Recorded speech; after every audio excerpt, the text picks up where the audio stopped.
జై శ్రీరామ్. శ్రీమాత్రే నమః. శ్రీ గురుభ్యో నమః. దేవగురువైన బృహస్పతి వృషభ రాశిలో ఆయన సంచారం చేస్తూ ఉన్నారు. ఈ 2025 సంవత్సరం ఫిబ్రవరి 5వ తారీఖు నుంచి వక్రగతిలో ఉన్న గురు భగవానుడు సవ్యగతిలోకి వస్తున్నారు. కాలపురుషుడి కుండలిలో 2వ రాశి మరియు చంద్రభగవానుడికి పుష్కరాంశ ఆయన రాశి ఈ వృషభ రాశి. పుష్కరాంశ అంటే చంద్రభగవానుడు రోహిణి నక్షత్రం 2వ పాదంలో కనుక ఎవరి జన్మజాతకంలో అయినా ఉంటే అది శుభ పుష్కరాంశగా మనం కౌంట్ చేస్తాం. అశ్విని నక్షత్రం 1వ పాదము, రోహిణి నక్షత్రం 2వ పాదం, ఇలా కొన్ని నక్షత్రాలు ఉంటాయి. ఆ పాదాలను అనుసరించి అంటే 1వ పాదంలోనే పుట్టాలి. అశ్విని నక్షత్రం 1వ పాదంలో పుడితే ఏ గ్రహం అయితే ఉంటుందో అది చాలా మంచి ఫలితాలను ప్రసాదిస్తుంది. మళ్ళీ అక్కడ ఎలాంటి ఫలితాలను ప్రసాదిస్తుంది అనేది మన జన్మజాతకాన్ని బట్టి ఆధారపడి ఉంటుంది. అయితే ఈ రోహిణి నక్షత్రం 2వ పాదంలో చంద్రభగవానుడు శుభ పుష్కరాంశ అని మనకి జ్యోతిష శాస్త్రం చెప్తుంది. ఈ వృషభ రాశిలో గురు భగవానుడు వక్రగతి నుంచి బయటకు వస్తున్నాడు. వక్రగతిలో నుంచి ఆయన బయటకు వచ్చినప్పుడు ద్వాదశ రాశుల వాళ్ళకి ఎలాంటి ఫలితాలను ఆయన ప్రసాదిస్తున్నాడు. అందున కాలపురుషుడు కుండలిలో 2వ రాశి అయిన వృషభ రాశి శుక్రాచార్యుల వారి రాశి. మనకు వచ్చే రిసోర్సెస్ అన్నీ కూడా అదే సూచిస్తుంది. వృషభ రాశి సూచిస్తుంది, ఎక్కువగా సూచిస్తుంది. మిగతా హౌసెస్ కూడా మనం చూడాలి, but major primary డిటర్మెంట్ house 2nd house అని మనం చెప్తాం. అయితే గురు భగవానుడు జీవకారకుడు కాబట్టి ఇప్పుడు ఇన్నాళ్ళు ఆయన వక్రగతిలో ఉన్నాడు. ఇప్పుడు సవ్యగతిలో వస్తూ ఏ విషయాలకి ఆయన జీవాన్ని పోస్తూ ఉన్నాడు, ఏ విషయాలకి ఆయన జీవాన్ని పోస్తూ ముందుకి నడిపిస్తూ ఉన్నాడు అన్న విషయాన్ని మనం ఇప్పుడు ద్వాదశ రాశుల వారికి కూడా విడివిడిగా మనం చూద్దాము. గోచారంలో చాలా అనేక శుభాంశాలు ముందు చోటు చేసుకోబోతూ ఉన్నాయి. అవన్నీ కూడా నేను రాబోయే వీడియోలో తెలియజేస్తాను. రాబోయే రోజుల్లో తొందరలోనే పోస్ట్ చేస్తాను అవన్నీ. ఇప్పుడు ఈ సమయంలో కాలపురుషుడు కుండలిలో ప్రత్యేకమైన యోగం ఏంటంటే శనైశ్వరుడు కుంభరాశిలో సంచారం చేస్తున్న సమయంలో గురు భగవానుడు వృషభ రాశిలో సంచారం చేయడము. అంటే దీనికి విశేషం ఏంటి అంటే శనైశ్వరుడు శశమహాపురుష యోగాన్ని ఇస్తూ ఉన్నాడు కుంభరాశిలో ఉంటూ. అంటే కాలపురుషుడు కుండలిలో నుంచి కదా స్వస్థానంలో ఉంటే కొన్ని రాశుల వాళ్ళకి శశమహాపురుష యోగం అప్లికేబిలిటీ ఉంటుంది. అయితే ఇదే సమయంలో ఎప్పుడైనా ఏదైనా మనకు ఏ గ్రహమైనా యోగాన్ని ఇవ్వాలంటే ఎప్పుడైనా ఇమీడియట్గా అడ్డుపడే గ్రహము శనీశ్వరుడు, కర్మకారకుడైన శనీశ్వరుడు. వీళ్ళకి పూర్తిగా మంచి కర్మ లేదు, ఎందుకు ఇస్తున్నావు అని ఆయన క్వశ్చన్ చేస్తారు. అప్పుడు ఏం చేస్తారంటే మనకు ఒకవేళ బాగా ఉంటే కనుక ఆయన ఎక్కువ వరాలను ఇచ్చేస్తారు. ఒకవేళ పూర్వజన్మ కర్మ ఈ జన్మలో మనం తెలియక చేసుకున్న విషయాలు ఏమైనా మనల్ని బాధించే ఉంటే కనుక అవి క్యాన్సిలేషన్ చేసేస్తారు. అంటే మనం బాధపడము, ఆనందము పడము, యావరేజ్ అయిపోతుంది అక్కడ. అంటే నగేట్ అయిపోతుంది. కొన్ని దోషాన్ని నగేట్ చేసేస్తాడు శనీశ్వరుడు. ఎందుకంటే ఆయన న్యాయ నిర్ణేత, జస్టిస్ ఇవ్వడంలో ఆయన కరెక్ట్గా ఉంటాడు. ఇంకా దేవగురువైన బృహస్పతి గురించి మనందరికీ తెలిసిందే. ఆయన ఎప్పుడైనా సరే మనల్ని సేవ్ చేయాలని చూస్తాడు, మనల్ని ధర్మ మార్గంలో పెట్టాలని చూస్తాడు. సర్వదా మనల్ని ధర్మ మార్గంలో ఉంచి మంచి ఐడియాలజీ ఉంచి అందరితోటి మనకి మంచి సత్సంబంధాలు ఉంచి మనల్ని ఎప్పుడూ కూడా ఒక చక్కగా అంటే ఇలాగా ఎప్పుడు పరిరక్షించాలని చెప్పి ఆయన మనల్ని చూస్తూ ఉంటాడు. అయితే వృషభ రాశి పూర్తిగా అనుకూలం కాదు గురు భగవానుడికి. ఆయన సవ్యగతిలో ఉన్న ఫలితాలు 12 రాశుల వాళ్ళకి ఎలాంటి ఇంపాక్ట్ ఉంటుంది అన్న విషయాన్ని మనం ఇప్పుడు చూద్దాం. ఇప్పుడు వృశ్చిక రాశి వాళ్ళకి మీకు 7వ స్థానంలో ఉన్నాడు. ద్వితీయ పంచమాధిపతి అయ్యాడు. ఆయన సవ్యగతిలోకి వస్తూ మేజర్గా మంచి చేసే రాశి వృశ్చిక రాశి వాళ్ళ నిస్సందేహంగా చెప్పచ్చు. వృశ్చిక రాశి వాళ్ళకి చాలా మంచి ఫలితాలు వస్తాయి. మీ జన్మజాతకం కనుక సహకారంగా ఉంటే ఇది ఇంకా చాలా మంచి ఫలితాలు వస్తాయి. ఉదాహరణకి మీ జన్మజాతకం ఇప్పుడు సహకారంగా లేకపోయినా బాగోలేదు అన్న మాట చూడకుండా గోచారంలో ఉన్న గురు భగవానుడు మిమ్మల్ని కొంత యావరేజ్గా అయితే అంటే బాగోలేదు అన్నది ముందు అయితే అదే తీసేస్తాడు. కొంత మీకు కొంత మీకు ఆశీర్వాదాన్ని కూడా అందజేస్తున్నాడు. అంటే ఏదో ఒక మంచి విషయాలను మీరు వింటారు. రికగ్నైజేషన్ చాలా బాగా ఉంటుంది. మీ వాక్కుకి విలువ బాగా పెరుగుతుంది. బిజినెస్ చేసే వాళ్ళకి చాలా మంచి శుభ సమయం ఇప్పుడు. రియల్ ఎస్టేట్ కావచ్చు, మీరు ఏ బిజినెస్ చేస్తూ ఉన్నా సరే చాలా మంచి వ్యాపారస్తులకి చాలా మంచి శుభ సమయము. మంచి ఆలోచనలు వస్తాయి. ఈ ఆలోచనలో ఏంటంటే మీరు కొన్ని అంటే ఏది మీరు క్లారిటీ బాగా ఉంటుంది, ఐడియాలజీ చాలా బాగా ఉంటుంది, క్లారిటీ మీకు చాలా చక్కగా ఉంటుంది. ఏ ఏ ఆలోచనలు లేదా ఏ నిర్ణయాన్ని మీరు గట్టిగా పట్టుకోవాలి, ఏ నిర్ణయాన్ని మీరు తీసుకోవడం వల్ల మీ లైఫ్లో ఇబ్బంది వస్తాయి, లేదా ఏ విషయాన్ని మీరు పదే పదే మీలో మీరు తర్కించుకోవడం వల్ల మీకు ఇబ్బందులు తలెత్తుతున్నాయి, వీటన్నిటినీ కూడా మీరు తీసేస్తారు. ఇలా మీకు గురు భగవానుడు చక్కటి అనుగ్రహాన్ని మీకు ప్రసాదిస్తూ ఉన్నాడు. ఇప్పుడు మీ జన్మజాతకంలో పూర్వపుణ్యం యాక్టివేట్ అవుతోంది.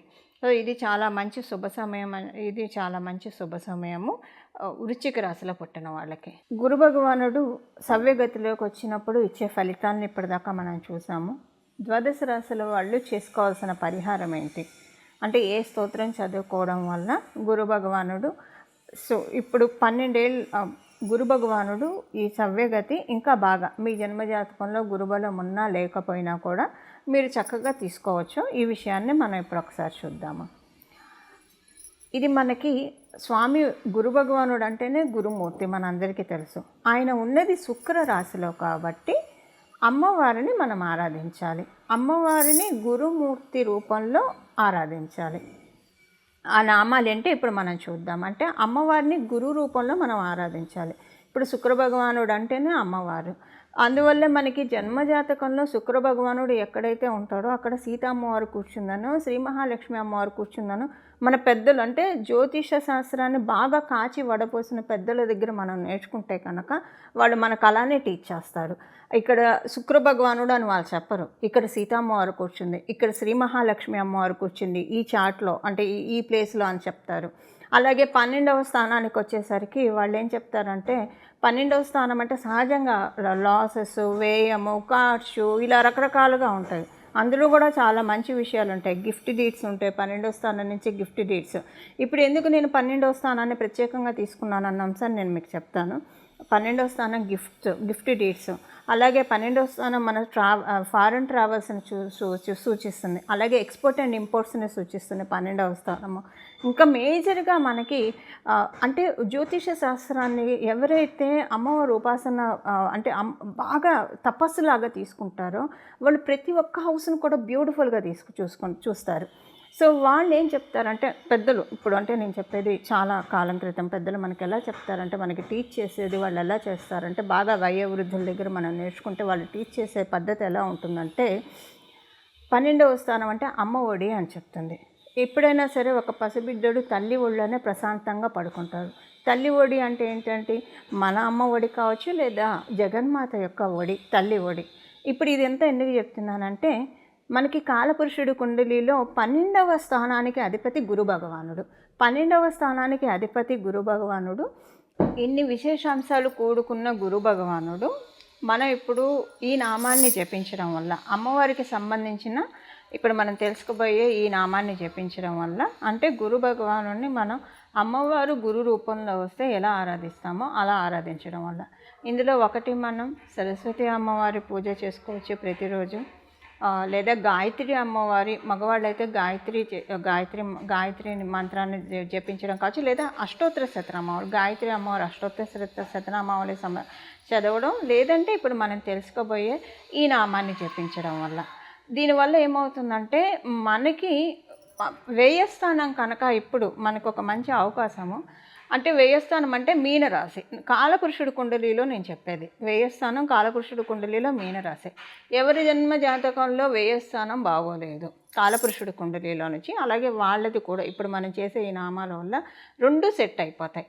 ఇప్పుడు సపోజ్ కాలపురుషుడు కుండలిలోంచి వ్యయస్థానం మేషరాశి వాళ్ళకి మీనరాశి 12వ స్థానం అవుతుంది, వృషభ రాశి వాళ్ళకి అదే వ్యయస్థానము లాభస్థానం అవుతుంది, మిథున రాశి వారికి అదే వ్యయస్థానము వాళ్ళకి దశమ స్థానం అవుతుంది, కర్కాటక రాశి వాళ్ళకి 9వ స్థానం అవుతుంది. సో అంటే దీనివల్ల ఏమవుతుందంటే వాళ్ళకి మీనరాశి ఏ పోర్ట్ఫోలియో వచ్చిందో ద్వాదశ భావాల్లో ఏ భావంలో కనుక అది సూచిస్తూ ఉంటే ఆ భావాన్ని మనం కరెక్ట్ చేసుకున్న వాళ్ళం అవుతాం. దానికే ఇప్పుడు మనం తెలుసుకోబోయే ఈ నామాలు చక్కటి ఫలితాలను ఇస్తాయి. ఒకవేళ బ్యాడ్ ఇంపాక్ట్స్ ఇస్తూ ఉంటే బ్యాడ్ ఇంపాక్ట్స్ని మనం తీసేస్తుంది. అండ్ 12వ స్థానం మోక్షస్థానం అని చెప్తుంది జ్యోతిష శాస్త్రం. మోక్షస్థానం అంటే ఏంటంటే ఇప్పుడు మోక్షం అంటే ఒకటే మోక్షం అని కాదు, మనకున్న కష్టాల నుంచి కూడా మనకి మోక్షం కలగాలి, మనకున్న బాధల నుంచి కూడా మనకి మోక్షం కలగాలి. అది కలిగినా కూడా మనం లిబరేట్ చేస్తుంది. 12th హౌస్ మనల్ని లిటరల్గా లిబరేట్ చేస్తుంది మన చుట్టూ ఉన్న బ్యాడ్ సిచ్యువేషన్స్ నుంచి. సో ఇప్పుడు మన చుట్టూ ఉన్న బ్యాడ్ సిచ్యువేషన్స్ ఒకవేళ ఉంటే కనుక వాటి నుంచి మనం లిబరేట్ చేసుకోవడానికి, అలాగే 12వ స్థానాన్ని బలపరుచుకోవడానికి, కాలపురుషుడు కుండలిలో 12వ స్థానాన్ని అది గురు భగవానుడి స్థానం కాబట్టి దాన్ని బలపరుచుకోవడానికి ఇది చక్కటి అవకాశం, ఒక సువర్ణ అవకాశం, ఒక మహత్తర అవకాశము. అది ఎలానే ఇప్పుడు మనం చూద్దాము. ఇప్పుడు మనం మంత్రం చూద్దాము. అమ్మవారిని ఆ గురు రూపంలో ప్రార్థించాలంటే ఏ మంత్రం అయితే మనకి సత్వరమైన ఫలితాలు వస్తాయో అది మనం చూద్దాము. వాగ్దేవ్యే నమః హంసాసనాయే నమః. వాగ్దేవ్యే నమః హంసాసనాయే నమః. వాగ్దేవ్యే నమః హంసాసనాయే నమః. ఈ నామం జపించడం వల్ల ప్రతిరోజు 108 సార్లు, 21 సార్లు లేదా 108 సార్లు ప్రతిరోజు ఈ నామాన్ని జపించడం వల్ల మనకి ఇప్పుడు ప్రస్తుతం గోచారంలో గురు భగవానుడు ఉన్న సవ్యగతి మన కుండలిలో మన జన్మజాతకంలో ధనుసు రాశిని, మీన రాశిని కూడా చక్కగా క్యూర్ చేస్తుంది. ఇది ఒక ట్రీట్మెంట్ లాగా కూడా మనం భావించవచ్చు. అంటే ఏదన్నా ఇబ్బందులు ఉంటే, ఆ రాశులకు సంబంధించిన ఇబ్బందులు ఉంటే వాటన్నిటినీ కూడా తీసి ఆ దోషాలన్నీ కూడా చాలా నివృత్తి చేయబడతాయి. అలాగే యోగాలు ఉంటాయి, కొన్నిసార్లు యోగాలు ఇనాక్టివ్ స్టేట్లో ఉంటాయి. ఎప్పుడైనా అవయోగాలు నిద్రాణంగా ఉంటే మంచిది, యోగాలు నిద్రాణంగా ఉండకూడదు, జాగృత అవస్థలో ఉండాలి. అయితే ఒక్కొక్కసారి రివర్స్ అవుతూ ఉంటుంది. అవయోగాలేమో జాగృత అవస్థలో ఉంటాయి, యోగాలు నిద్రావస్థలో ఉంటాయి. అందుకే లైఫ్లో చాలా సమస్యలు ఒక్కోసారి చుట్టుముట్టేస్తూ ఉంటాయి. సో ఇలాంటి కన్ఫ్యూజన్, ప్రత్యేకించి కన్ఫ్యూజన్ స్టేట్లో ఉన్నప్పుడు, ఎందుకంటే గురువుయే మనకి సరైన గైడెన్స్ ఇవ్వగలుగుతాడు, సరైన మార్గనిర్దేశం చేయగలిగేది ఒక గురు భగవానుడు మాత్రమే. మనకి అలాంటి సందిగ్ధ పరిస్థితులు రాకుండా ఉండడానికి ఇప్పుడు మనం తెలుసుకున్న ఈ నామాలు జపించడం వల్ల చాలా చక్కటి సత్ఫలితాలు గోచారంలో ఉన్న గ్రహ దేవతలు మనకి కలగజేస్తాయి. మంగళం. నమో భగవతే వాసుదేవాయ.